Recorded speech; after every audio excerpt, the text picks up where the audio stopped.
Good afternoon, Barbadians at home and those abroad, and everyone watching us online. I would just like to welcome you to our press conference where we want to address a particular issue regarding funds that were given to the Deputy Prime Minister and the Minister of Infrastructure, Ms. Santia Bradshaw. And this is probably the last thing that we expect to be doing coming up to the Old Year's celebrations when we should all be out enjoying ourselves and reining in the new year. It is really sad that we are in this position that we have to frontally deal with this issue, but it is one that we thought was so important that it could not wait for next week, and we want to address it really in a very serious manner. So what I'm going to do, really, I'm just going to quickly walk you through where and why we are where we are regarding the particular issue and the circumstances surrounding it, and then I will walk you through some of the legal ramifications and around the issue as well. So let's start with the fact that the Deputy Prime Minister's constituency's office was broken into, and it was from that particular break-in that it came to the public's attention that a check worth $7,500 was made out to the payable to Ms. Bradshaw and by the order of Errol Clark Associates. Now, those are factual sets of information that are in the public domain due to the break-in, and then obviously the matter before the legal courts of Barbados. So those are facts. Office was broken in. There was found a check worth $7,500. That check was made out to payable from the information reported in the press, from the information before the courts, payable to Miss Bradshaw from a particular one, Errol Clark Associates. Now, then you have the situation in this morning's press as reported, where Miss Bradshaw tried to play down the issue and saying that she would hope that does not stop persons from donating to persons who may be in need. And, she really made the point that this is something that has occurred with her over the years, and that these donations were regular parts of her involvement, if you like, with her community. And I don't want to misquote her, so I will just read what was reported as she stated.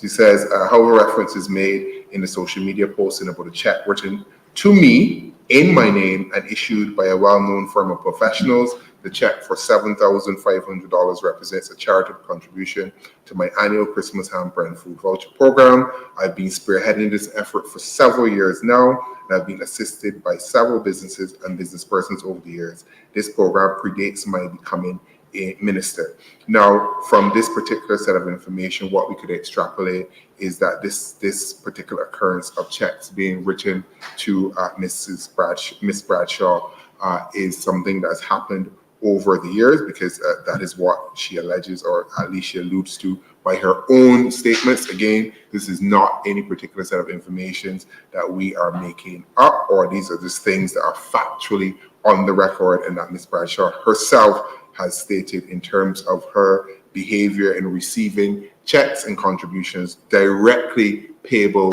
to her. Now, this raises a number of concerns when it comes to integrity in public life, and it also raises a number of concerns in terms of the behavior of public officials and their engagement with business professionals in terms of receiving funds. Now, there's an old saying that it takes two hands to clap, and we will have to really unpack that. So let us understand where we are. So we know that there's a check. We know that the check was given by our Clark Associates. We know the check was payable to Miss Bradshaw. The check was not payable to the branch. It was not payable to a charity. It was payable to the minister in her own name. Now let us step back a few. We also know that our Clark Associates is a consultant engineer, and we know from reports in the paper as well, all of this is factual information available in the public domain, that a report from March 19, 2023 in the media, that Mr. Errol Clark from the Errol Clark Associates Limited was on a panel addressing the issues in White Hill, St. Andrew, in terms of road repairs there. So what we can connect is that Mr. Clark has been employed by the very Ministry of Transport Works and Water Resources. Now, we know that the minister responsible for that ministry is Ms. Santia Bradshaw. So here we have a situation where a person who obviously is engaged in government activity and government contracts, we obviously would have to know the number of contracts, and we would obviously ask the minister to furnish us with that information. And Mr. Clark himself, from Errol Clark's Associate, if he may wish to do so, should be in a position to furnish us with the information in terms of how many government contracts he's engaged in. But from media reports dated the 19th of March 2023, we know that Mr. Clark, through his firm, seems to be associated with the repair work and roads works in White Hill in St. Andrew. And there is a picture of, at that time, Mr. Clark sitting next to the then Deputy Chief Technical Officer, Philip Tudor, and Mr. Ramel Senator, discussing the project with residents in that area. So now we've established these lines of engagement, I also want us to then therefore look at those lines of engagement in terms of the integrity in public life law. Now, let us be also clear something here, that the integrity in public life law was passed earlier this year. And I'm just going to go to the Parliament's website so that you are clear about all of these dates. The notice for this legislation was first given in January 2023. The correct date, exact date is January the 27th. The legislation went through first reading, second, Senate, and eventually it was passed on the 16th of August 2023. So basically this legislation, we're almost at the end of the year, has been a year in making. The legislation has been passed. As we understand it in information reaching us, the legislation has not been proclaimed. So what the government has essentially done is performative. They've passed the legislation has not been proclaimed. There is therefore no commission to oversee the integrity in public life law that has been passed. So the question, therefore, another question is begs, why did the government pass legislation with no intention of proclaiming the legislation and giving authority to the commission that is to oversee integrity in public life? So I think everyone in Barbados is probably under the assumption that the Integrity in Public Life Commission has been up and running, and that this legislation has the full force of law. As we understand, the legislation still has not been proclaimed, but it has been passed in both the lower and the upper house.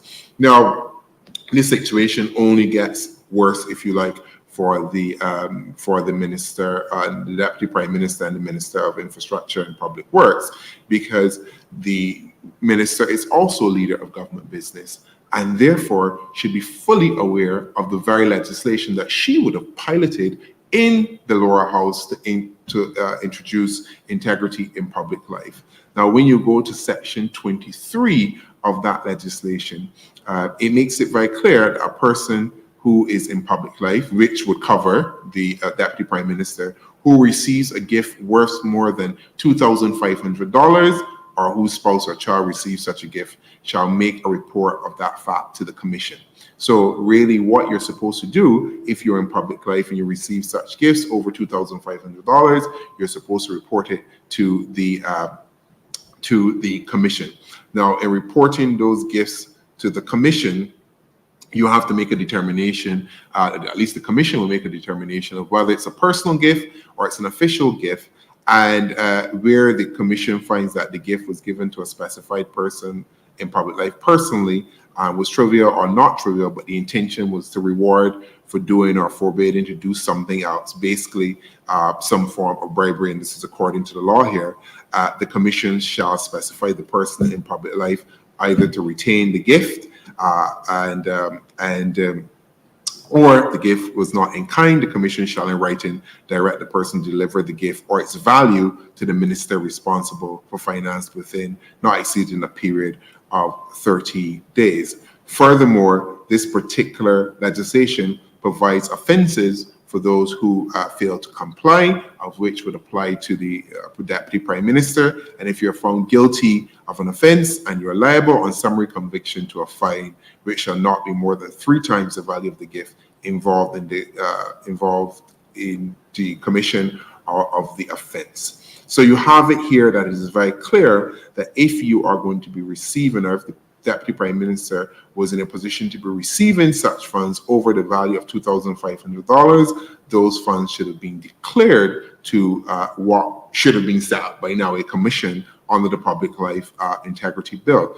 Now, on record, the check was a value of $7,500. So we are already in a position that a declaration should have been made. The declaration not being made, we can read into this that under this particular law, therefore the Deputy Prime Minister is in contravention of an offence under the Public Life Act. And it is very telling and perhaps somewhat serendipitous that the person piloting the bill is probably the first person that would have been caught by the very law that they brought to Parliament and not knowing what the particular legislation says, because you are broken it by going over the amounts.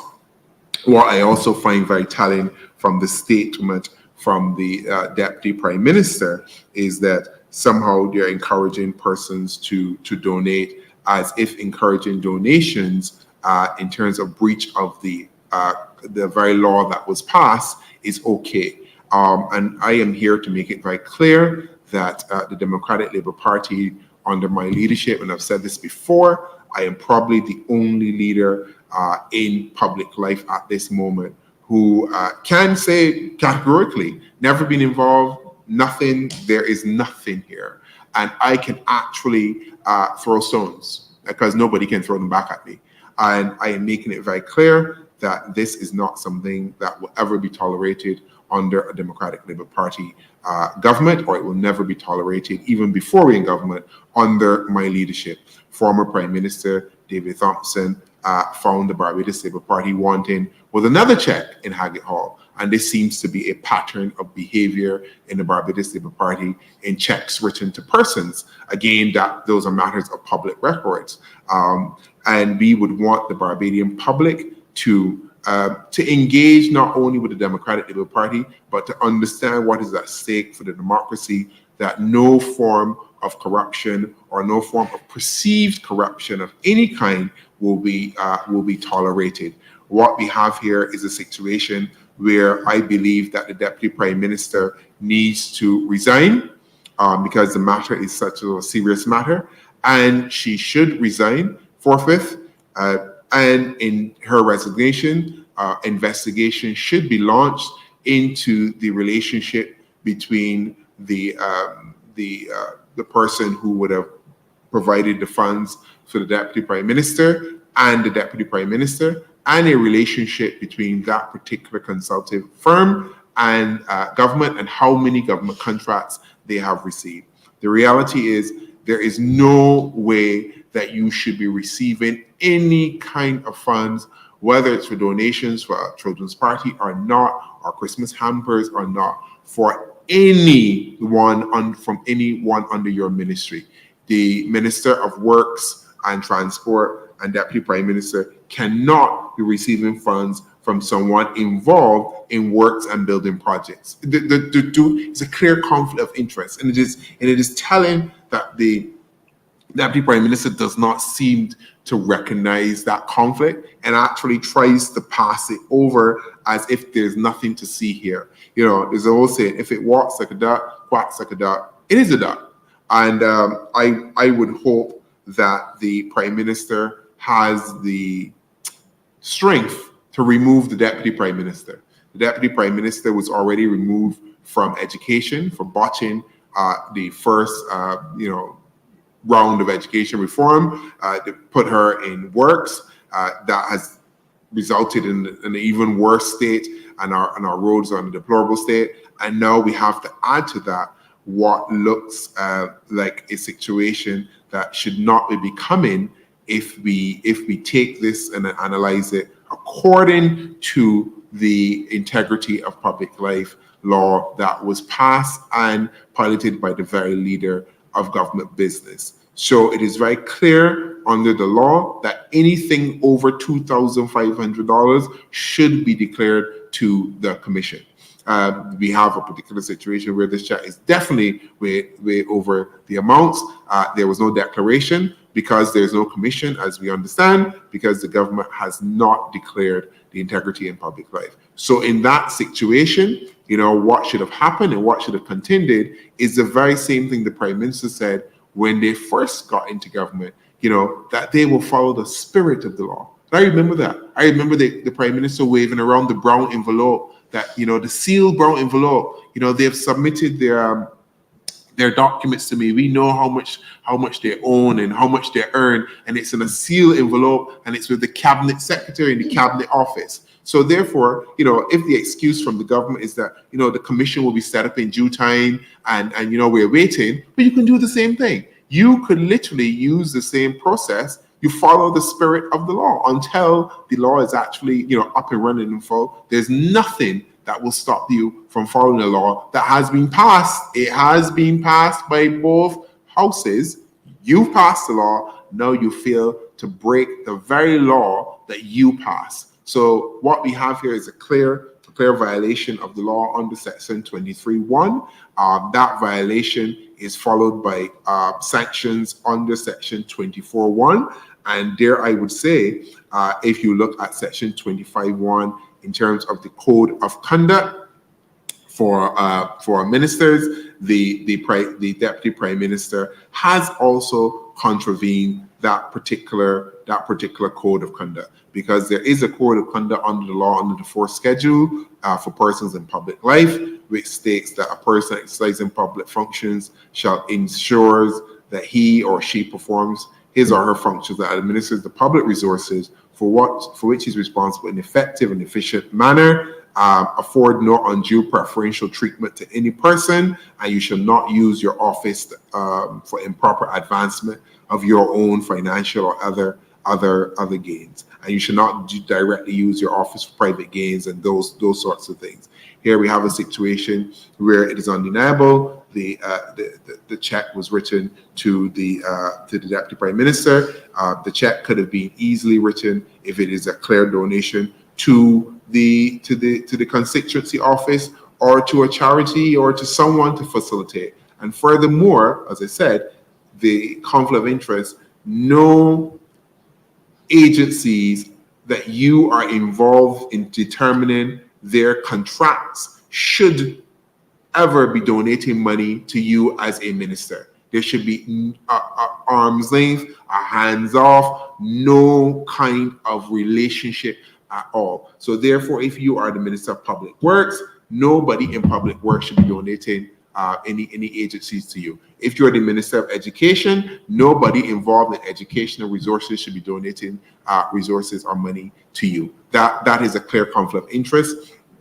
We have to get used to this and get used to a new culture which promotes integrity for Barbadians and which promotes integrity for our country. The reality is, at the core of the many failures of this government, it is one of really corruption. It is one where you are not exercising good judgment and use over the public funds. And moreover, in declaring that no government that I would lead would be able to engage in this kind of behavior, because if it were me, the Deputy Prime Minister, you will be hearing a press conference that they will be fired. Simple. Don't have time for these kinds of matters. There'll be no him and hawing and trying to gloss over this issue. Person will be fired. Apology given to the public of Barbados, straight up, and we move to continue in the work of the government. What I will also guarantee is that under a Democratic Labour Party government, the government will publish a clear record of all the monies that it is paying out to contractors so that Barbadians are clear who is receiving government money, and vice versa. A record will be published of all those who owe the government money and have not been paying government money. We have to stop this foolishness in this country. We have to draw a line, and we have to weed out corruption. We have to weed out bad behavior when it comes to lack of payment to government. And we also have to weed it out from the other situation where government or government officials may be involved in behavior that is not above board. The reality, as I said, it takes two hands to clap. Therefore, we have to deal with it from both ends. There's no pretending that this is only a government problem, that it's not a private sector problem, because from the situation here, we can see that both agencies, both sides have to be involved in this. So what do we the big takeaways from this? One, it is clear Deputy Prime Minister has contravened the Integrity in Public Life law.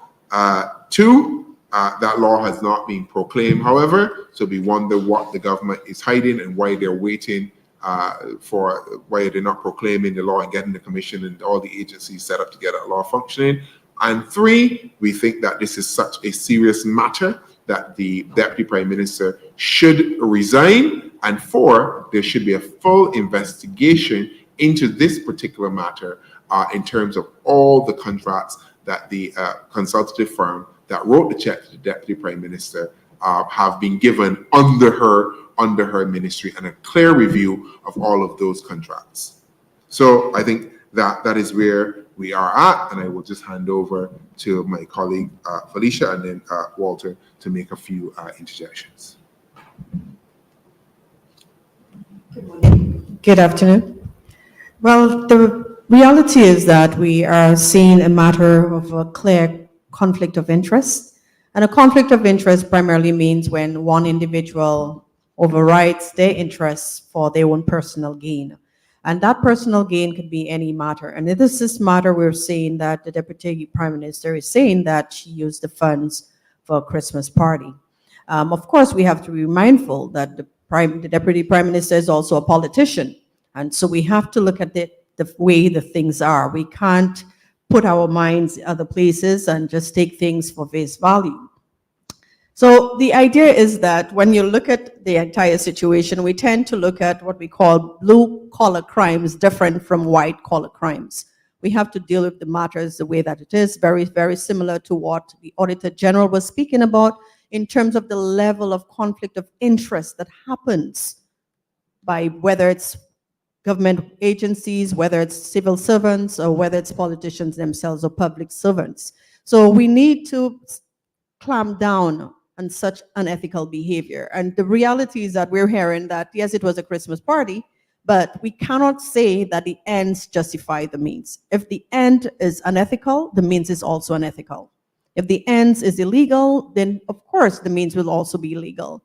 A conflict of interest is a very serious matter in business ethics. It's also in corporate ethics, and persons should have realized, and I think these are people that are very familiar in terms of how progress is being done, in terms of accountability and transparency. And so one of the reasons why we have those acts and legislation is to ensure that there's an element of transparency and there's an element of disclosure. And that is very important. There was no disclosure in that matter. And it took a common thief to expose such matters, such unethical conduct and behavior. And we're not going to hide about the fact that what has happened. This is a very serious matter. And I think it is time that we take such matters when we see such practices, such unethical practices happening in the public domain, in the public view, and the kinds of messages that we are sending out there. Because we basically saying that perhaps it's okay to do that, but a man that stole the check should be penalized, but not the persons that engage in the act in the very first place.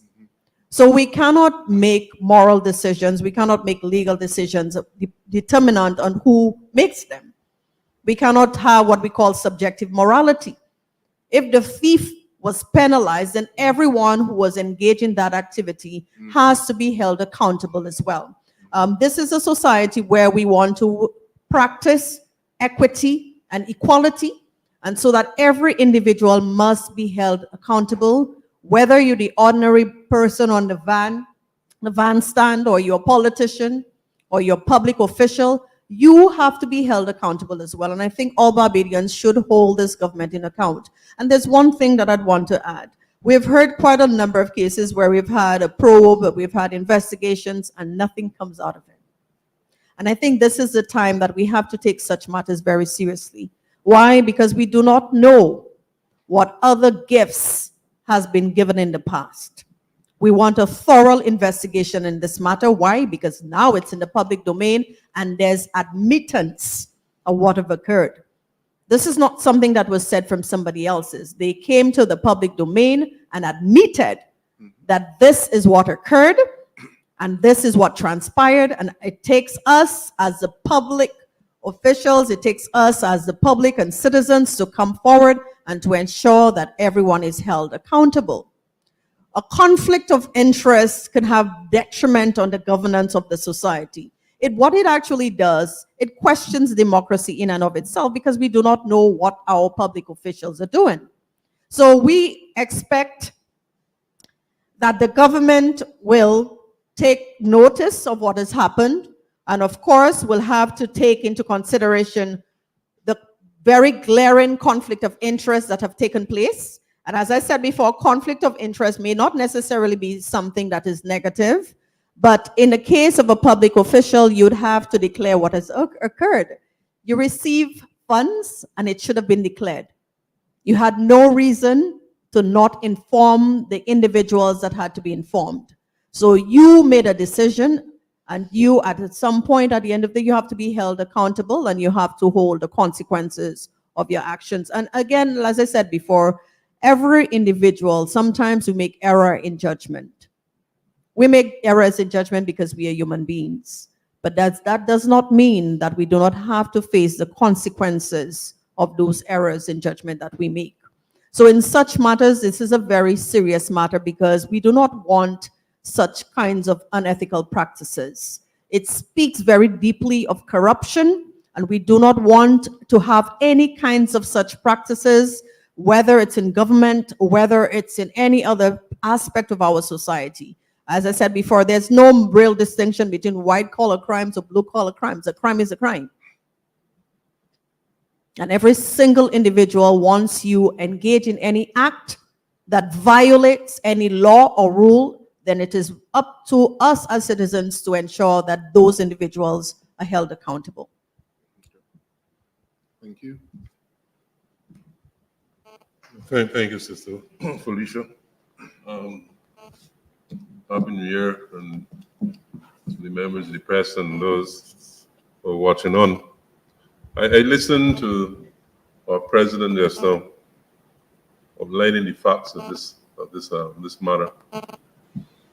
And I hope that persons don't think that because the amount on the check was $7,500, that makes it okay, and it is something that we should not be here discussing. You cannot enact a law, or you can't pass a law that is only for the Medes and not for the Persians.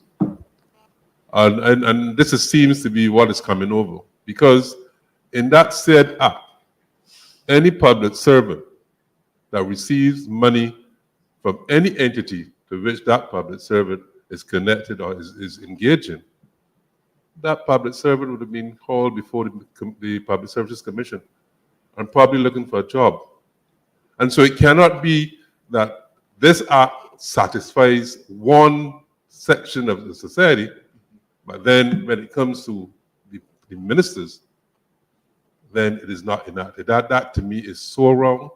This is an issue that has to be dealt with, whether it is $7,500 or $100,000.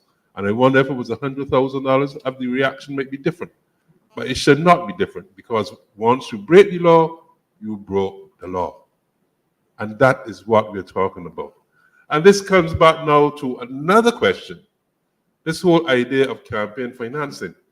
And that is something that we in this country need to look at seriously. We have all of us in this room have heard the rumors. All of us. about when elections are being called, money being spent, money being given to the fellas on the block, all sorts of rumors have been placed out there. Integrity legislation was supposed to correct a lot of this. And it's very ironic, according to what the president said just now, that the first person who would be caught with this is the Deputy Prime Minister, whose responsibility was to lead this piece of legislation, and who, because of the ministry that she runs, would have had some degree of work being done by Mr. Clark within that ministry.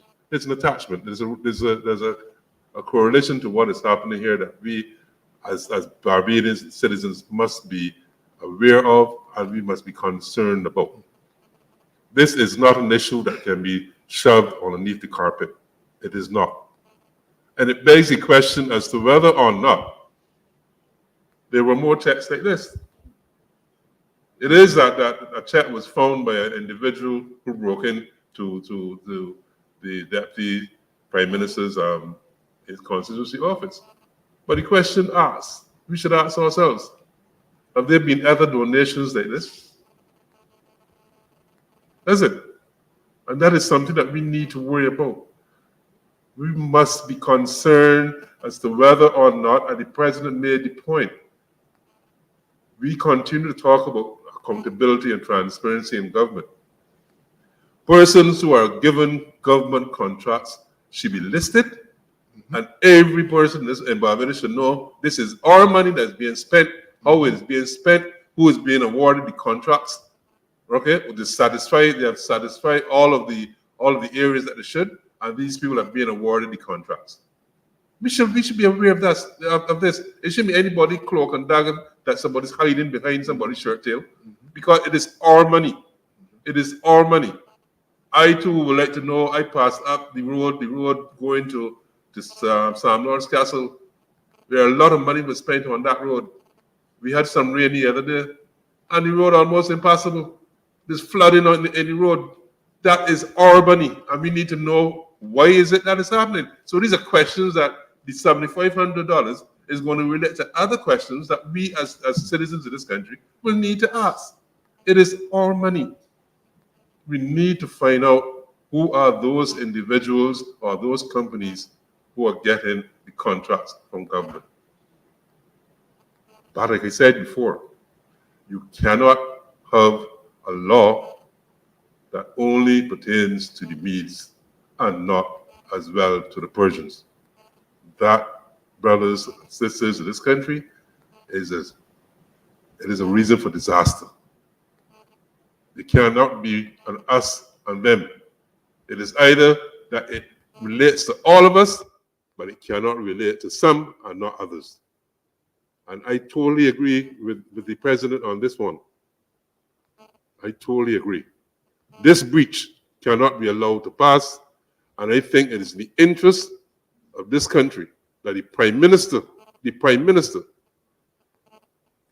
comes to the people of Barbados and say to them, because of this, and because that we believe in integrity legislation that we placed on the books, and we believe in accountability, that the Deputy Prime Minister will be forced to resign. So we look forward to that. That way we can move on and say, yes, transparency is here in this country. But until such time, I can't say that, and this party will not be able to say that. But I will tell you this, the president has made the promise that it will not happen under his watch. Thank you, Walter. And I just want to reiterate the particular solutions that we are placing on the table to deal with this. And one of the things that I commit to, and I will say this over and over and over and over again, is that we will go beyond freedom of information. We will implement open government. We will publish all those who owe the government money and who the government who receives government money. We will publish these things. It will be clear. As Comrade Walt said, there can be no cloak and dagger. It is time that we start having this type of transparency in our democracy, in our government.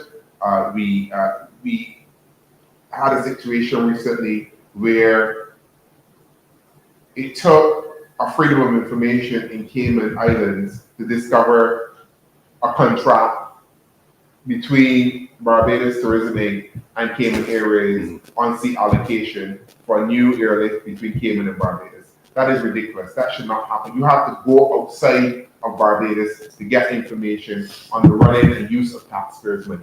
And as I said, I will go beyond freedom of information, and we will just have open government. The information we publish is a matter of fact and a matter of due course, where persons are clear about who will be receiving and who's receiving government money, and also who owes the government money. It is time that we have that kind of accountability and transparency in our government. You know, there'll be lots of people on the outside shouting and calling and getting on about this and that. The reality is, government and the management of government is a serious business. And what we did today was a serious analysis. We walked you through the law, we showed you the breach, we explained where the government is, and we explained the consequences of the breach, and then we presented clear, viable working solutions so that something like this could not happen under a government we lead. And that is how you do serious, credible opposition. I could get up in here, we could all get up in here and rant and rave, and you leave here feeling good with yourself that somebody get to herself. But what does that do? Because at the end of the day, do you know what the Democratic Labour Party is? We are presenting ourselves as an alternative government to the people of Barbados. That is the seriousness that we take this in. This is the kind of serious analysis and walking through of legislation, because if we were in a parliament, this is the kind of interrogation that we would have to present. We would have to get up, we would have to go through the law, we would have to explain what the minister did, there would have to be discussion, we would have to call a debate. That is how you do credible alternative government in this country and anywhere in the world, and that is what the Democratic Labour Party is about.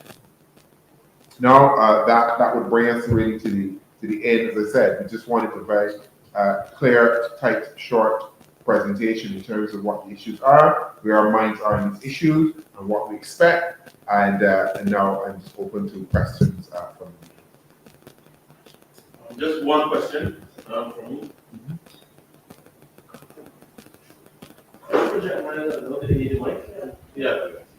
Yeah.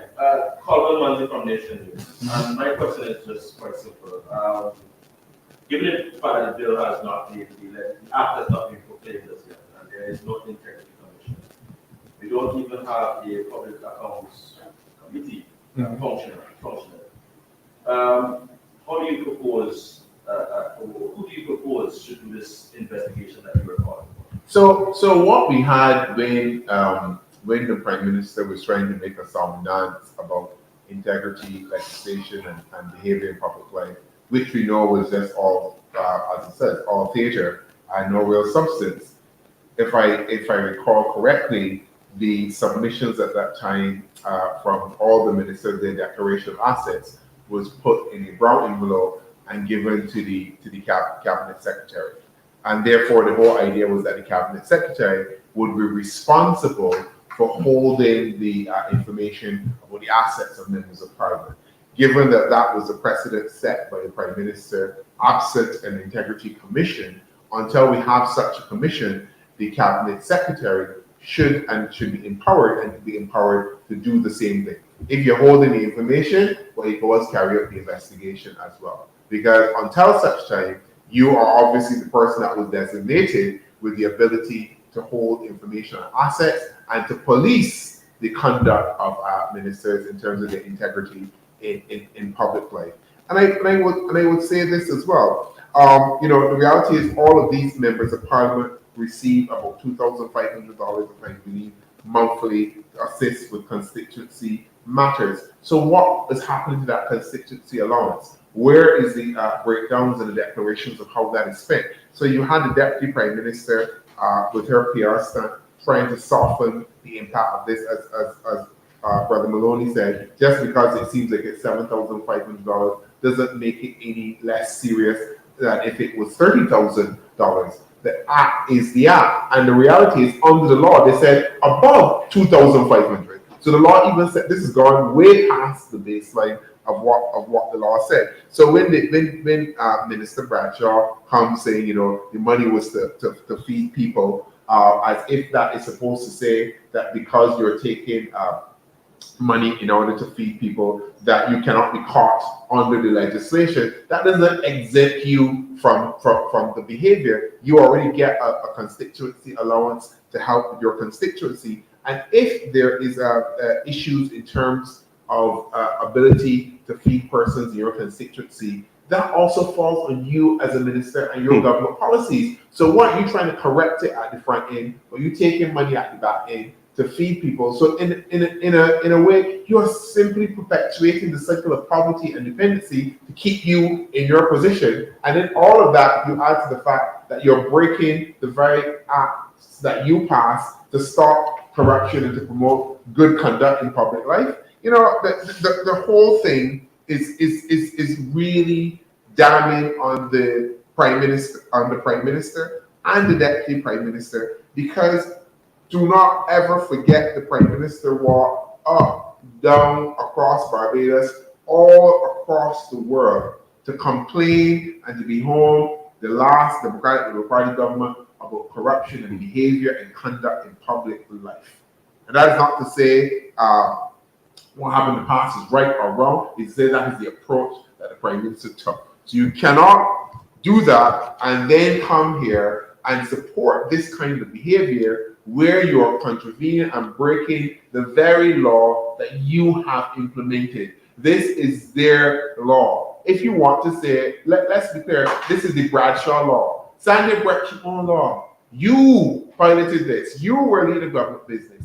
You did this, and then you turn around and break your own law. And then what should be more insulting to the people of Barbados? You do it as if, you know, it ain't a big deal. This has happened all the time. This has been on for years. As if that's to make it right. It does not make it right.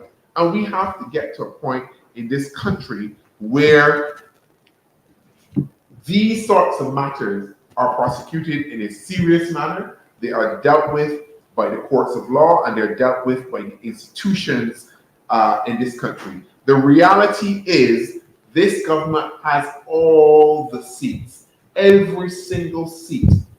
You passed the law. Why haven't you proclaimed it to stop this very behavior that you just engaged in? Because this is what the law stops. The law stops the very behavior that we saw reported on the front pages of our local papers. So there's a lack of accountability. There's a lack of transparency. There's conflict of interest. There's a lack in terms of the application of equity, as my comrade Felicia made the point. If the thief who broke into the office is to be held accountable for his actions, why is it the minister held accountable for her actions on the law? Because there's a law. Why aren't you being held accountable and you're trying to gloss over as if there's nothing to see here? The reality is there's a lot to see here. There's a lot to see here, and we have to demand accountability. We have to demand transparency, and we also have to demand that our democracy requires good behavior in public life. This is not an example of good behavior in public life, and the minister has to be held responsible. Something has to happen. The repercussions and the consequences under the law have to be carried out. And furthermore, the minister needs to be relieved of her duty, or if she had the humility, the good sense, and let's put it this way, and the conduct that the law requires of someone in public life, she would resign. That's what you would do. That is simply what you would do. Brother Mosey, this to reply to you to the question that you asked, though. You cannot in one breath say that you're introducing integrity and public life law to form this new governance model that the Prime Minister always speaks about. Okay? And then the question that you ask, are you saying then that once it was passed in the Senate and the lower house, that there is an amnesty? Is that what you're saying? There's an amnesty until it is proclaimed. So the person, so you have a right now to do whatever you want to do until it is proclaimed by the thing. It can't work like that. It cannot work like that. You said this law was supposed to protect the integrity of persons in public life, to protect ordinary citizens from any persons pointing fingers at them as far as corruption is concerned. It was to improve your governance models. You said that.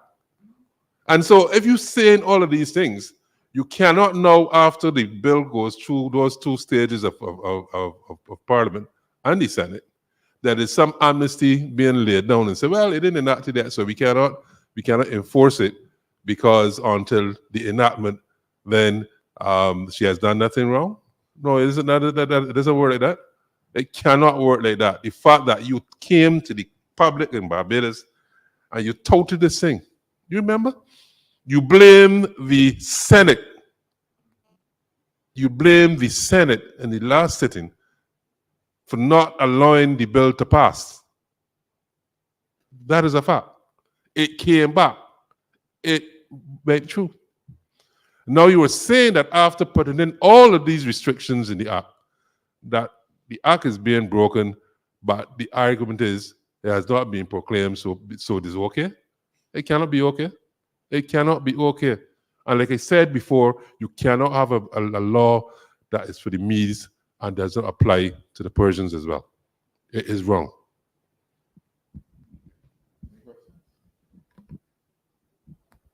Ryan Jones from Barbados today.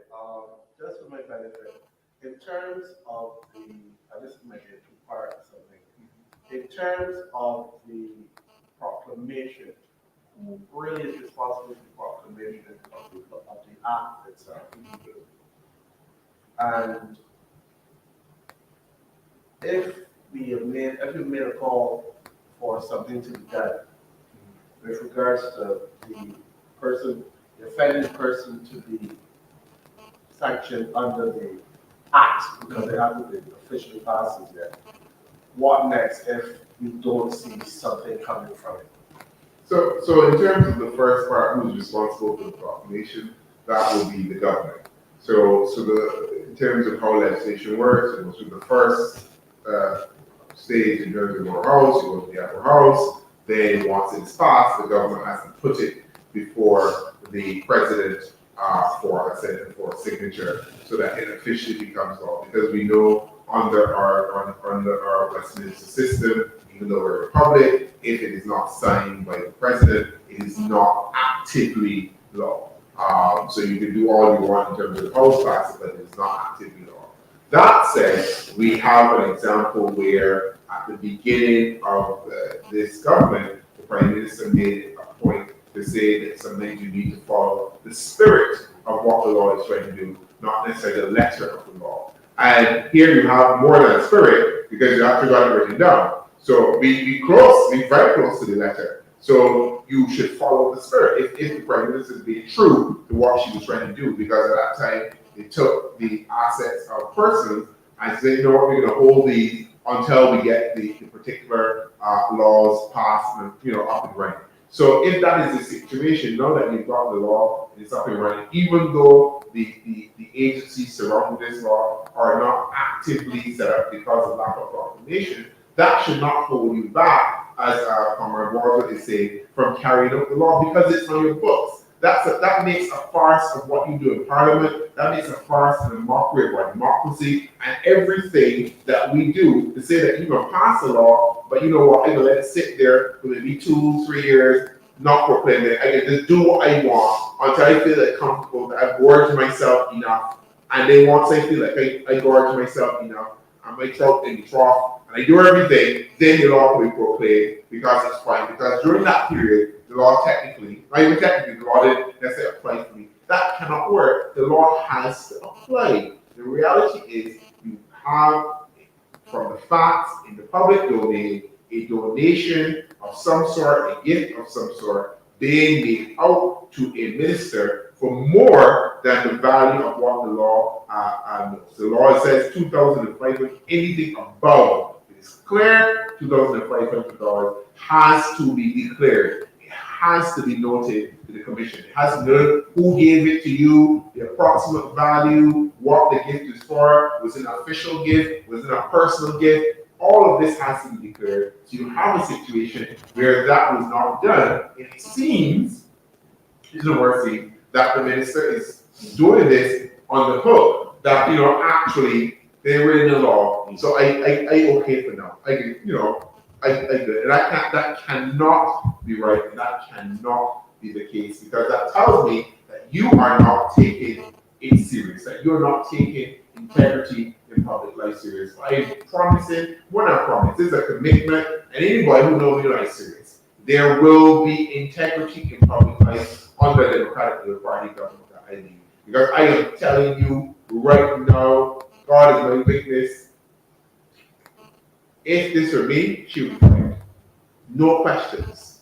Because you cannot allow this type of behavior. There can be no excuses. I'm waiting for the excuses. And I don't want anybody who has moral integrity and value to try to come before anybody in this party right now, or the people of Barbados, and make an excuse for this behavior. I would like to see what the level of excuses are, because they can't be. They cannot be if we are going to turn a corner and create a new culture of good behavior in public life. We cannot have this type of behavior. And I wanted to know why they're not appropriate legislation. What are you waiting for? You're waiting to continue bad behavior for another few years before the next election, and then you're going to get to the next election and say, oops, you know what? Parliamentary cycle dead, so we got to start all over again. Is that what you're waiting for? Because that's the only thing that we can be waiting for lack of proclamation of something that has been a year going through the cycle. And something that started from even way back in 2020. So this is what, 2020, 2020, 3 years, you get finally get the bill and you're still ain't doing nothing more. You can't be serious. But from that, Munzi, the National Insurance Act went to Senate, was discussed in Senate, passed in the Senate, went to the President, proclaimed almost the same day or the next day, and then allowed the minister to speak the following on Monday, went on the Thursday, Friday, proclaimed on Monday, the Minister of Labour was allowed to get up and say, we have a new act and a new entity called the National Insurance and Social Security Service. Right? So I'm saying that you did it for that. And if you felt that this was so important, then why did you not do it for this as well? You have enough time to have done it. Enough time. So that's the question. And to answer the second part of your question, if the Deputy Prime Minister does not step down, does not resign, what the country, what the people, the electorate, the voters, the children, the grandmothers, the workers, everybody in this country will be able to see the Prime Minister has not only a high level of tolerance for incompetence, there's a high level of tolerance for conflict of interest, there's a high level of tolerance for potential corruption, there's a high tolerance of level for bad behavior. And we've seen it with the Minister of Education. We've seen it now with the current Minister of Transport, and we've also seen it when this current Minister of Transport and Works was Minister of Education. So the reality is, they continue to make a mockery of the people of this country under the cloak of protection from the Prime Minister. So really, this goes back to the type of leader that we have and the type of, say this very clearly and very, very carefully, the type of country that we're trying to create. And it comes back to, what are your value propositions in life? What do you see as important? What do you value in life? Are you your brothers and your sisters' keeper, as this party constantly promotes? That is at the core of its philosophy. Because if you are your brothers and sisters' keeper, you can't look at this situation and just walk on by. You can't be like, this is okay. Because that's not what a brother and a sister's keeper would do if we take it back to base foundations and base philosophy and base thinking.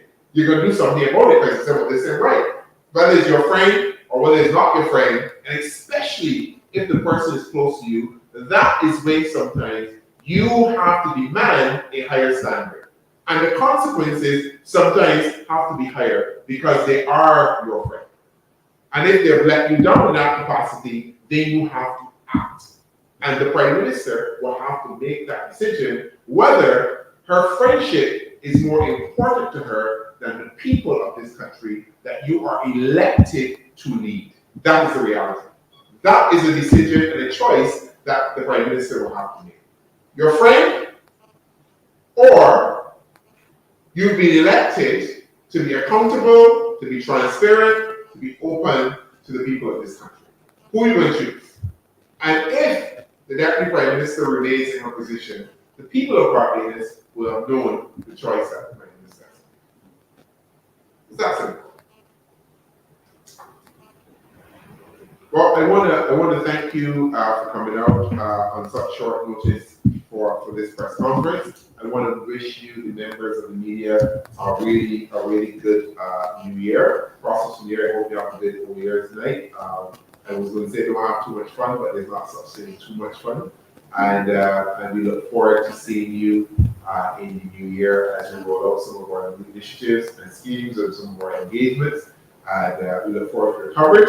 I really thank you for your engagement over this past year, and to wish the people of Barbados also a happy and prosperous new year. Best to you and your families. Thank you very much.